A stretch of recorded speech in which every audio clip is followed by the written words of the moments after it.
সবাই শুভেচ্ছা জানিয়ে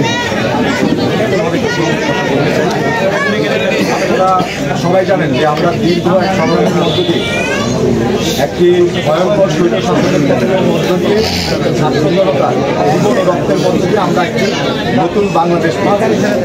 সেই নতুন বাংলাদেশের কিছু দাবি রয়েছে, জনগণের কিছু আকাঙ্ক্ষা রয়েছে।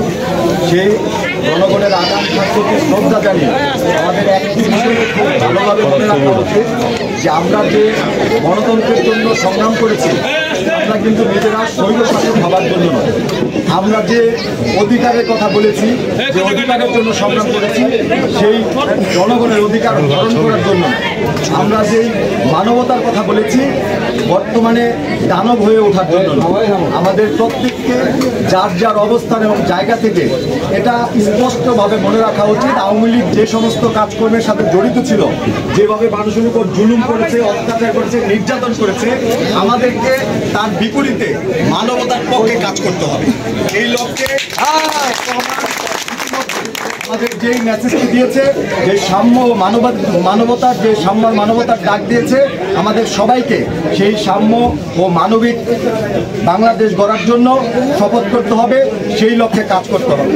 আপনাদের এই অঞ্চলে লিটন ভাই যে বিষয়টি বলেছে, নয়াগাঁও অতীতের থেকে একটা ঐতিহ্য রয়েছে, অনেক ভালো কাজের সাথে আপনারা সম্পৃক্ত ছিলেন, কিন্তু বিগত একটা সময় দেখা গেছে এই অঞ্চলটা মাদকের সবচেয়ে বড় একটি জোন হিসাবে কাজ করেছে।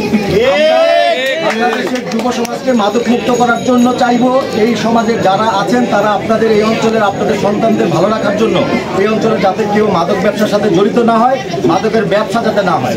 আওয়ামী লীগ এই অঞ্চলে যা করেছে আপনারা তা করবেন না, কারণ জমি জমা দখল, বাড়ি দখল, লুটপাট, কোনো মানুষের অধিকার হরণ, এই ধরনের কোনো কাজের সাথে সম্পৃক্ত থাকবেন না।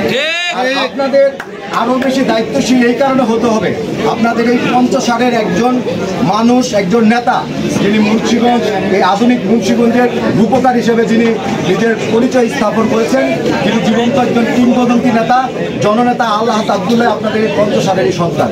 অতএব তার অসুস্থতার পরবর্তীতে তার ছোট ভাই বর্তমানে বিএনপির দায়িত্ব নিয়েছেন এবং যথাযোগ্য সাহসিকতা এবং দক্ষতার সাথে বিএনপিকে তিনি নেতৃত্ব দিয়ে আসছেন।